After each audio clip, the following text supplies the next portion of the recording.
Let's have this out there, because I haven't seen this movie since I first saw it, in 1986 or so, something like that, and you haven't seen it for 30 years. Yeah, I haven't seen it from all the way through from the beginning since probably a couple of weeks after I saw it just before it came out.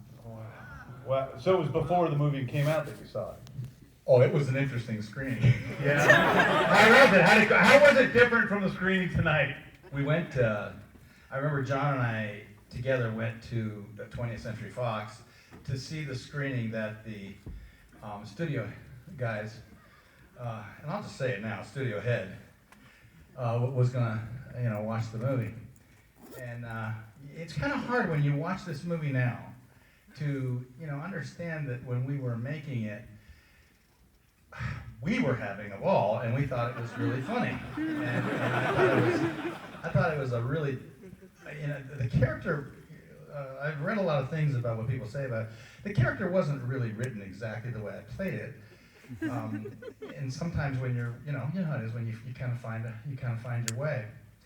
So that was what I found my way to.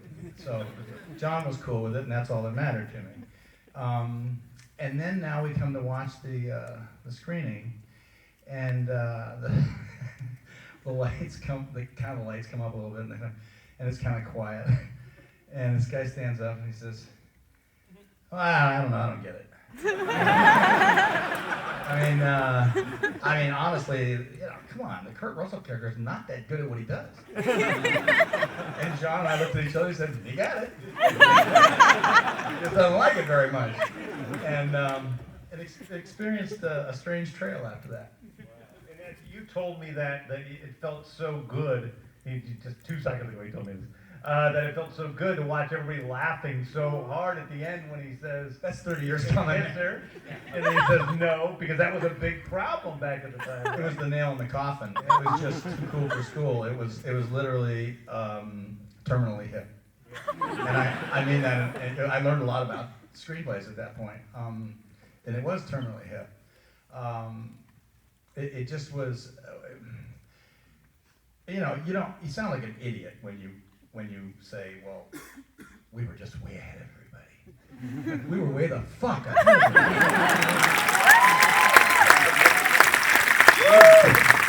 They just didn't like it. They didn't like it, and when he doesn't kiss her at the end, that was it. Finally, it was just like, okay, fine, I'm out of here. That's the final nail in the coffin. I can't stand this thing. And I've actually recently seen some of the reviews that are written, and it's just great to see it, because, man, they did not get it. The movie was not successful when it went into theaters, yeah? Well, it was a strange campaign, to say the least, and that's a whole story in and of itself, and I never could figure that out, and I heard different stories. Who cares? There's Sands and Peter Pans, but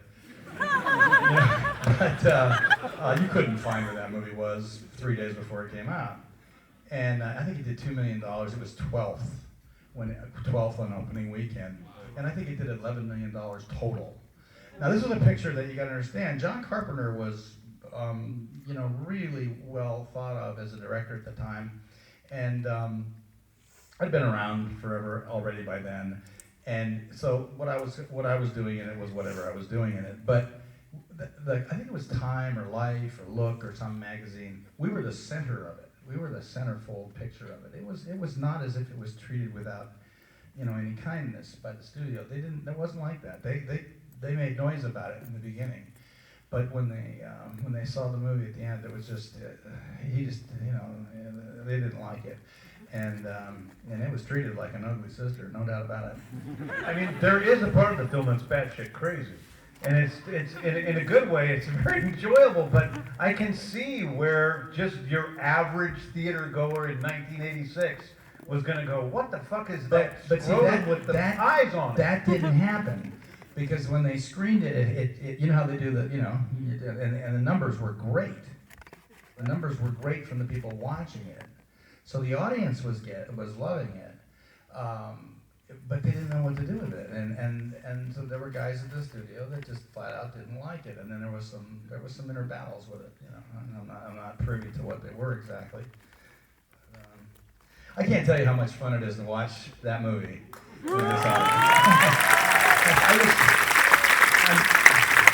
I hope John Carpenter does that sometime. And, I know, I wish because he was. I haven't seen John for a while.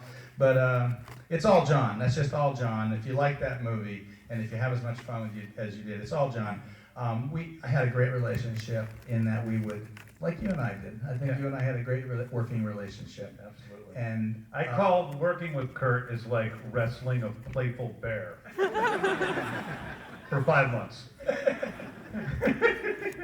Because he's so, and this is absolutely true. Is you get a chance to work with somebody who to me is an icon like Kurt, and you get to go out there. You start to prep the film, and you have conversations, and then you start to actually film, and you get afraid that it's a guy who's been acting for a while and is getting a paycheck.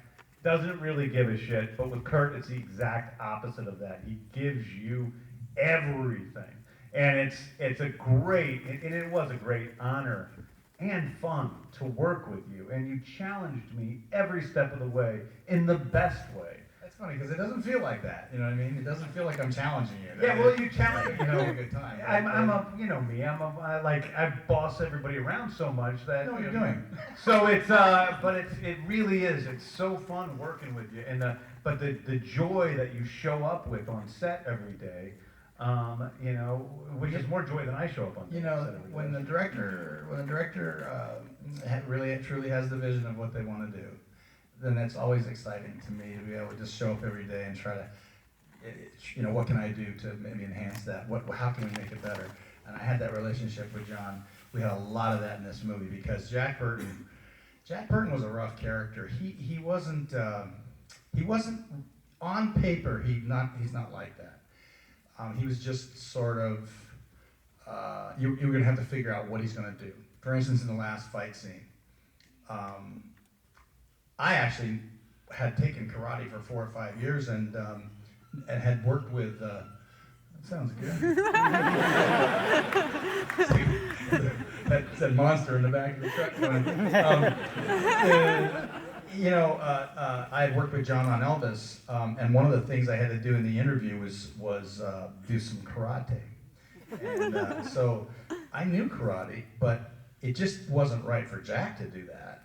So I had to think of things. We had to come up with stuff, think of things that were right for Jack. And it was hard, trying to come up with stuff. And like that, the gun thing was like. I was telling him, the shooting the ceiling gag is the funniest thing. John was excited about that. Yeah. Because I said, I know the first one I can do. You get all fired up and bang, and hit the ground. That takes care of 2 minutes. And then the big guy on me, I can get in that position where he just can't move. Okay, that's another 2 minutes. Yeah. And then things happen around him. But we got away with it, and it all fit. It's just so much fun to see some of those lines and remember how we found them, and some of them that were there, how we chose to play them, and I also get a great pleasure out of seeing all those actors. I think the actors in this movie are terrific. They had to hold up a great energy all the way through it. And it's very strange. It must have been, it was a little unusual. I mean, it would be unusual today, frankly, and unusual at that time, that you're working with a cast of primarily Asian American actors, yeah? Yeah, it's funny. I didn't really think about that at the time. I don't know, I never thought about it. It was like, yeah, this is Big Trouble in Little China. And had all the karate guys, and they were fantastic. And then when the movie came out, there was a little grief about that, some kind of thing, and I thought, okay, I don't get that either. It's funny when you do a movie and it's all in fun, and you're having a good time with Asian people who are working on the show. They couldn't understand either what the beef was about. Of course, it was silly. It didn't really go anywhere. I just read recently something about that. It was at Comic-Con, and they said that Big Trouble at the time was. There was a racial question about it, and there was no racial question about it. It's very strange to me because there's so much Hong Kong cinema in the film. It was a tribute to it. I mean, it's John bringing it to America, which is really more so, because I always think of The Matrix as being the movie that really brought Hong Kong cinema into the United States because I grew up as a Hong Kong film fanatic, but it really is this movie that took that aesthetic from that time and all those brought it to the guys. United States and the people. Those are all, Jeff Amata and all those guys, Al. All those guys. And I like that the character of Jack Burton is the guy who does everything wrong except for the one time it really matters. He gets it right. The thing about it was that I remember I don't usually write notes in my script, but I had one on that one. And the note was, to me, he was a cross visually and audio. He was a cross between Jack Nicholson and John Wayne and me. And I thought that he was such a good-hearted guy. He was always there for everything. But it was really true. Is that sooner or later I rubbed everybody the wrong way. You had to be that guy too. So I gotta say that he's one of my favorite characters. He's a goofy guy. So are we taking some questions from the audience? Is that what we're doing? Yeah, we are. We're doing that. So let's go ahead. Yeah, you sir, right here. I like your chemistry so much with Wang. It came off really well in the movie. Was it like that off screen as well? Yeah, I mean, he's just a great guy. I think that, this was one of the first times that I could think of where just in doing it and having fun with John and the gang, Jack on page was the lead. But I never really thought that wasn't the case. Jack was the fish out of water. So I always saw Wang sort of as really the lead. And I thought that could be fun because then we could have the guy who's usually the sidekick really doing all the things that the lead does. But the thing that makes it fun is that the lead doesn't know that.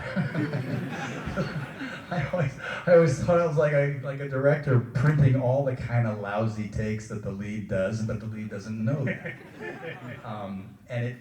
I think it works great, and I think it's really fun to watch. So that again is, I think, a really cool thing.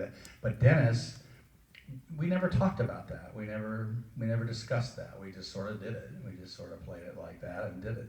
What is one of the things, being a fan of some of your other movies with Carpenter's, there's a big difference between this movie, Escape from New York, this is Elvis, The Thing. What is it that, were the processes different? Were they very similar, just resulting in different movies? Or did you do something different every time? Well, it was always, for me, it was always about John and what he had on his plate. Escape from New York. We started with Elvis, and I was already cast in the movie when he came on as the director, and he'd just done Halloween. And he was saddled with this guy, he was saddled with this Disney actor, basically. But he saw the tape, and he said, we're fine. And we developed a shorthand. And then after that experience, we really wanted to work together again, and we did on Escape from New York. Now, no other director would have ever hired me to do Escape from New York and play Snake Plissken and sort of leave it up to me as to how I wanted to play Snake Plissken. He had written it, and that's John, that's all John.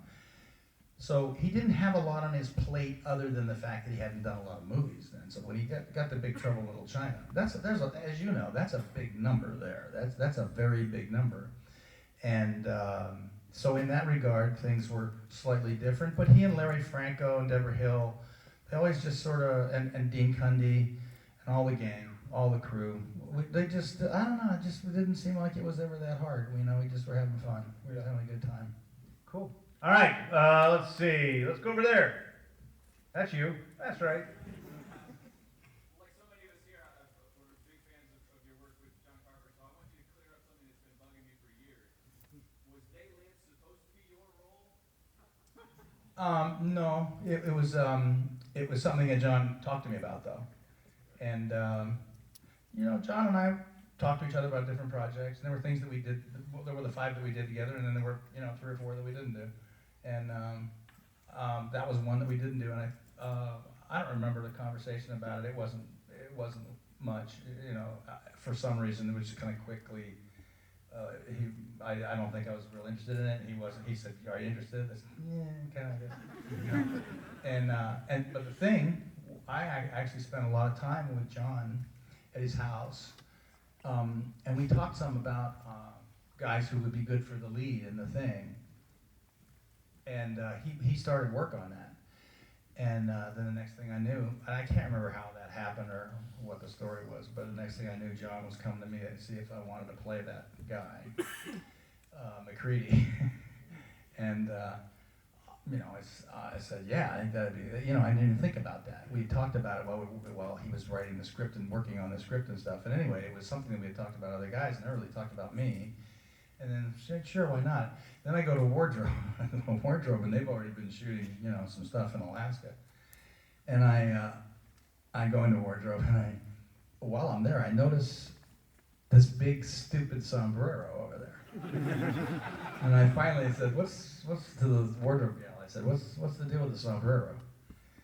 She said, oh, that's you gotta wear the sombrero. And I said, I'm not wearing that fucking sombrero. And she said, no, it's already established. And I like, John, that sombrero. He said, that'll be cool, don't worry. Oh, God, I hated that sombrero. And then I had to, embrace it, right? And now I mean, God, McCready without the sombrero is just like an okay character. Gotta have the sombrero. I don't know, I never told you this. In my movie Slither, one of the main characters is a guy by the name, is played by Greg Henry. And it's a Mayor Jack McCready, who's named after, who's in honor of your character in the thing. All right, next. Right back there, this big guy, yeah.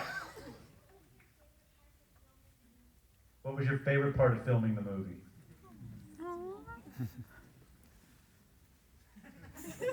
I want to try to answer you honestly.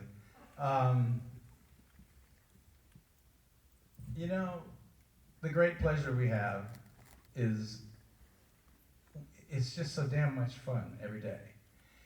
And that was one of those movies where it was just fun every day. I was always going to see something cool.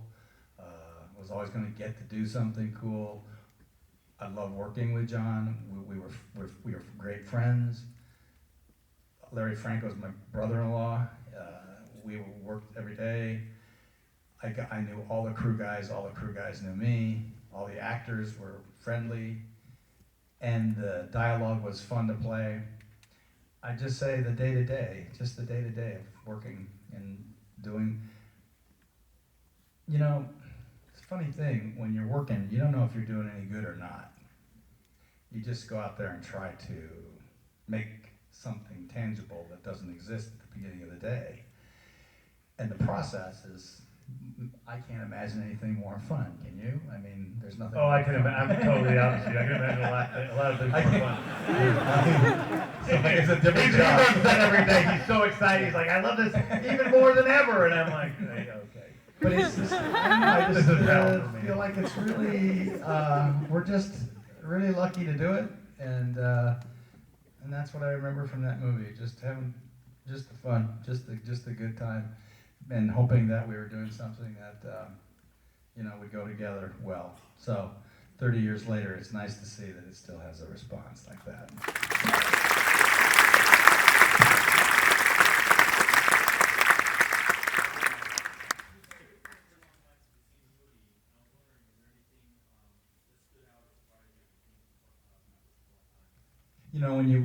When you take a lot of time off of something and you see it fresh, it has no pressure. I mean, I'm coming here tonight to take a bow. Gee, that's a tough one. It's not like going to a movie that's going to be shown for the first time. And I don't get very nervous about stuff. I don't feel that way about it. But in the back of your head, you're still saying, I wonder how they're going to respond to it. It's more pleasurable an experience now to watch it, and I think that elevator scene is spectacular.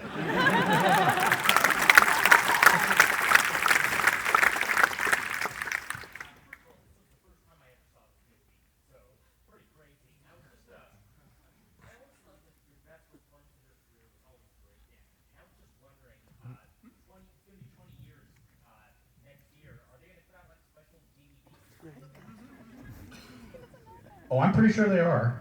I have no idea. I have no idea.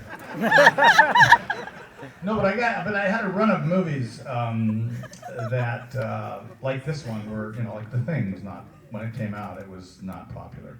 Which to me is one of the three greatest horror films of all time. I like John is best.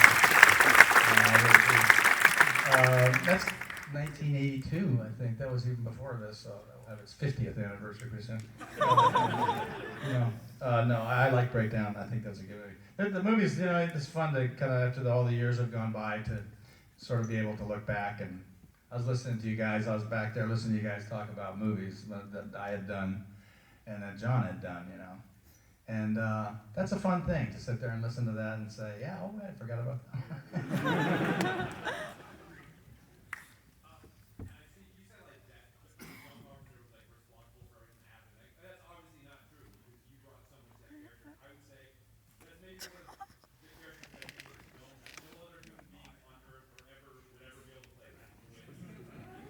Well, thank you.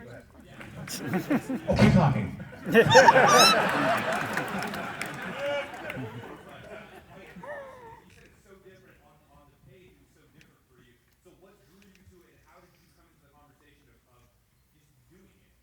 That's a good question, and I don't really know. I mean, you never do, though, or I don't.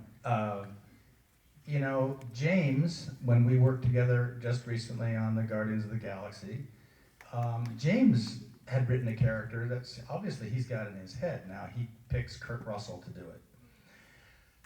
It's always fascinating to me how the director has the guts to do that. As a director, I would never have the guts to do that. I don't care if it was Marlon Brando. I'd say, bring him in, I want to hear him read it. I want to see what he's going to do.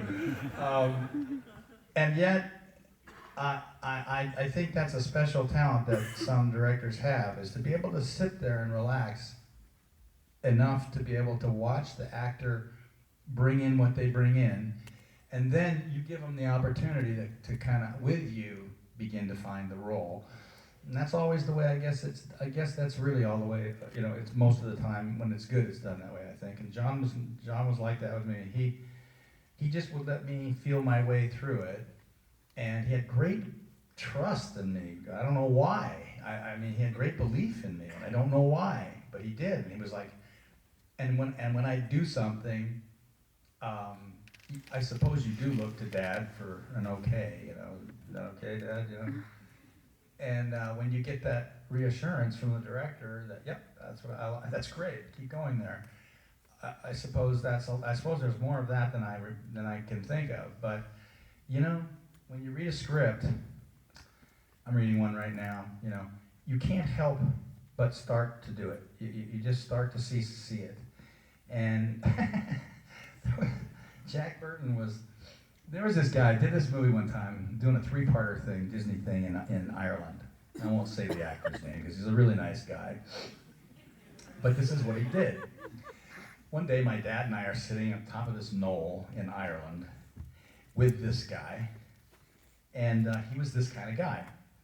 And we're talking along, bam! Look down there. And there's a car accident right down there, right, 100 feet from us. So we're kind of looking at it, It's not a bad accident, but it's a bad. So I said, I'm going to go in there and see what's going on. And I get about 50 feet, and this guy says, hey, Kurt, I think it's a Volkswagen and a station wagon. I'll check that out. That to me is Jack Burton. It's like, okay, hang on a second. I'm feeling a little like an outsider here.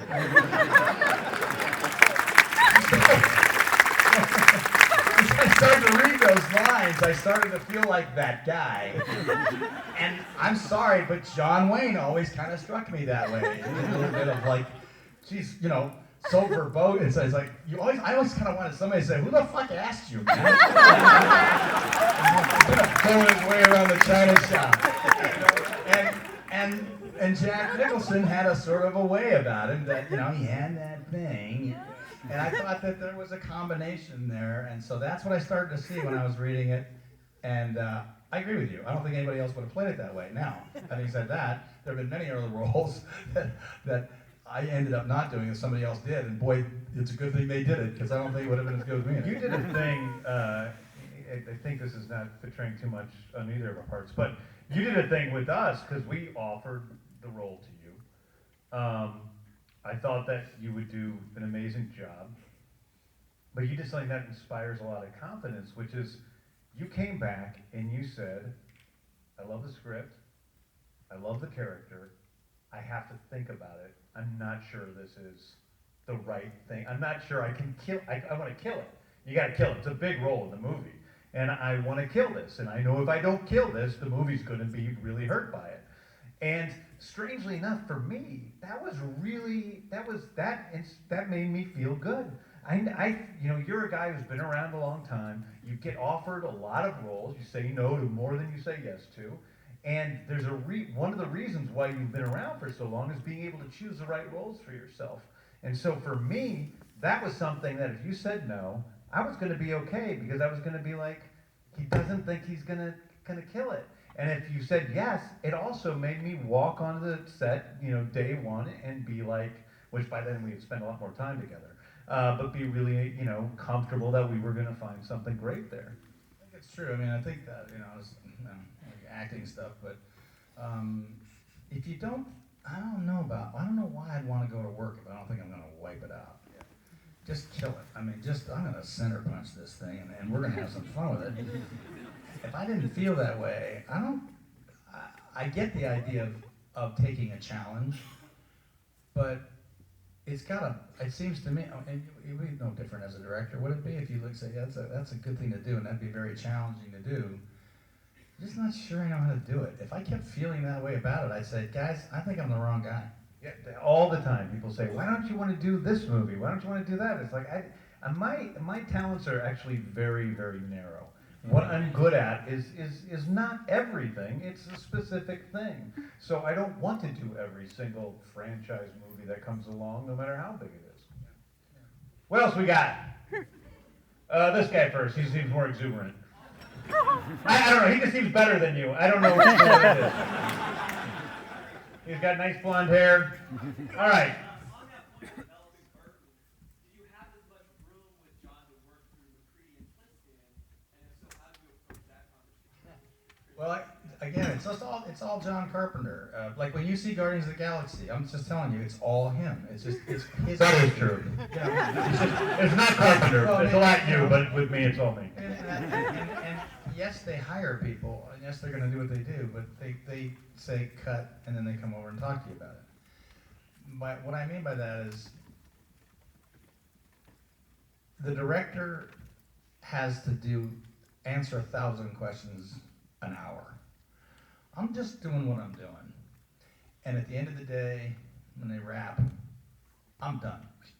I go home, it's gone for the day. You can't do that as a director. On Escape from New York, on Elvis, he saw the tape. Now on Elvis, I just, I'd worked with him when I was 10, and it was only 17 years later, and he was 27 when I worked with him, and I was 27 when I did the part. And I remembered him. So I'm a pretty good mimic. I'm not a bad mimic. If I'm in the mood, we can have a lot of fun. If I get channeling, it's good. It's fun stuff. And I feel confident about that. And I think that there's a difference between imitation and channeling, when you feel something. And I knew that in Elvis I felt like I could do that. On Escape from New York, I only knew what I wanted to look like. But the problem for me was I didn't know what I wanted to sound like. That was a tough one. And when when the studio, when John said, yeah, I said to John, I'd like to wear an eye patch. He said, his reaction was, yeah. The studios was like, you're going to cover up half your face with an eye patch. But John was aware of that. And he kind of was really sweet about just letting me kind of find my way. We didn't rehearse, we didn't do anything like that. So the first day on the set was the first time I was Snake. And he'd let me do a lot of stuff with my wardrobe too. And I'd come up with that black and white look. I figured he'd been in Siberia as the wintertime instead of green and, I think green fatigues look kind of, But I thought black and white tight, I'm like fucking great. I wanted to have those pirate boots, which I made out of, like motorcycle boots that came up over the top with cleats coming out the bottom. It was like, yeah, that's good. and everybody else was kind of short-haired, and he was kind of long-haired and patched. That was good. But he's probably not gonna sound like that. It's not gonna work. So I was thinking about it, and we went over and we met Lee Van Cleef. And Lee was as awesome as you would want him to be. And I remember leaving that meeting, and I said to John, I said, I'm good now, I know what to do. Because I just fell in love with those movies that he did with Eastwood. And once you see Lee Van Cleef, there's no way you don't do that.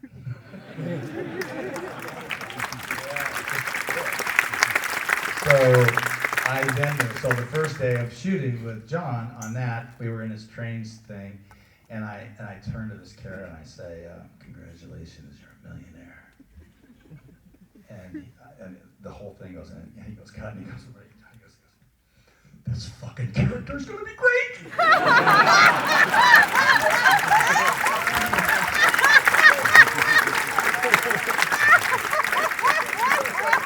I like that. First off, thank you both for coming. Pretty awesome to get to watch a movie along with both of you guys. That's huge. Thank you.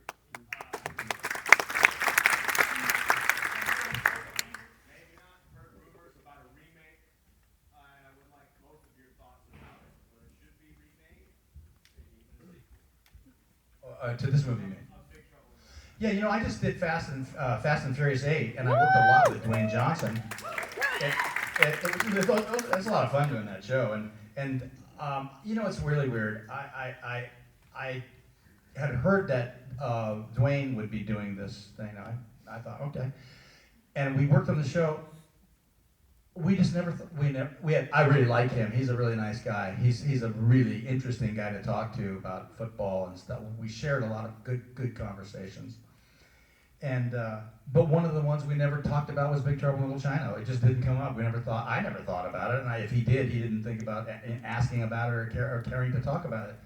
I don't know. My feeling about remakes, having done The Thing with John Carpenter, which was a remake, I don't think there's anything too precious to make a remake of. However, you better have a pretty good reason for making it. Yeah, I mean, for me, that's it. It's like, you asked me, and my initial thought is, that's stupid. That's like ridiculous, because this movie so much is Carpenter and Kurt, and there is so much of that running through it that it is in some way it's more about their personalities than it is, a movie, a story in that respect. But at the same time, I know myself, because I've done a remake before, I know what it's like to be out there. There could be some guy out there right now who all of a sudden has a burst of inspiration about how to make a beautiful Big Trouble in Little China, and for some reason it works, and then maybe it's cool. You don't know. I agree. I mean, that's it. It's like, if you got a take on it, that is a great idea as a director. I think there's a lot more of in Big Trouble in Little China, I think there's a lot more challenge on the director than there is on the actor. You can play Jack Burton a number of different ways. And you'd be surprised. In 10 minutes, somebody can come up with some way of playing him that you immediately forget the old Kurt Russell version, if you will. But you got to remember that this picture changed a lot of things. There was no blue look in movies before Big Trouble in Little China. Janet Jackson, as soon as we were finished, Janet Jackson and Michael Jackson saw that set and said, "You gotta use that, and gotta make it look like that." That whole thing that Carpenter did on this, there was a lot of innovation here. There was a lot of firsts, and again, all John Carpenter. So if I was going to do a remake of Big Trouble in Little China, if I was the director, I'd need to find some take on it, some look at it. It'd be hard. Although the sequel, Little Trouble in Big China, could be good. I hated that title, by the way. Oh, God. Hi, thank you for coming out. I'm looking forward to Guardians of the Galaxy 2. I just want to know, would you want to be remembered for playing Jack Burton or Snake Plissken? I just like when people, go to visit art. I've done about 5 magazine covers in my lifetime. I'm not big on that stuff. And the GQ that I did 30 years ago was the lowest selling one they ever had. At least I think that's true. And Rick Dick even told you that. I'm claiming that. If that's not true, I'm still claiming it. And so I just did one here. And in that, what did you just ask me? I forgot. What did you ask me? I do that all the time. Wait. Oh, I just like making movies and making characters. I think it's really cool when you're given the opportunity to make not just a memorable character, but perhaps an iconic one. And I'm humble, but only to a certain point. And I just think that I was given the opportunity to play some characters that 100 years from now, you're still gonna be able to watch them and go, that fucking guy knew what time it was. I mean that. So I like having that opportunity, but you have to be given the opportunity. If James doesn't call me to play Ego the Living Planet, I don't get the opportunity. So that's what all actors hope for. Yeah. I'm getting some fingers over here, some rolling about fingers. So we've gone a half an hour long. Are we having fun? So let's take one more question. This better be good. If it's not good, we're gonna boo the person. Oh, that's the guy. That's the guy that came from Australia, right? Yeah, Dad, dude from Australia. What do you got? It better be good. Yeah, so bear with me. I have been awake for 40 hours. I love disclaimers. Not a good sign so far, Australia, dude. Movies are worth doing that for, but I think your work with Tough Enough are worth it, and I think many people would agree with me on that. My question is, you work with a lot of really creative, talented people, including James. What's the best piece of advice that anyone's going to give you? Oh,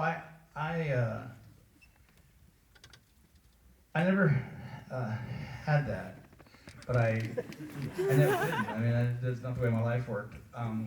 It just didn't. My dad was an actor, and I'd go on his sets sometimes and watch it, and kind of you develop your own opinion, And I started really young. I started when I was 10, so I just started doing it, and I just sort of did it my way. But I did read something one time that made a lot of sense to me, and it's credited to here we go. I'm so good with names. The great actor Hepburn's husband, Spencer Tracy. Yeah, that shows you what I know about the acting business. Just, I really don't know much about it. Sorry. Spencer Tracy. And I always thought Spencer Tracy was really, really compelling to watch and really good. My favorite actor, bar none, by far, top of the mark, nobody comes close, is Marlon Brando for a number of different reasons. But I did think when I read this that it made sense, and that was somebody, and it was an old tale, that asked Spencer Tracy that question, if you got it, and I'm a young actor, if you got it, and he said, I'm an actor, what are you? He said, I'm an actor. He said, well, don't get caught at it. And that was, to me, that was always, that was like, I just wanted to be that kind of actor. And when I watched that, it's tough to catch me acting up there. It's pretty much Jack Burton. I mean, he's pretty true. Every moment is pretty true. There's only a couple times where you can say, it's a little cheesy. But, most of the time it's like, he's in the moment. So I would say that, stay in the moment and don't act. Just be the person, just be the character. Find the character, you see your friends, you see other people out there walking down the street, they got a thing, adopt that, get that, feel what they're feeling, and then you don't have to be caught acting. That's my Thank you, Paul.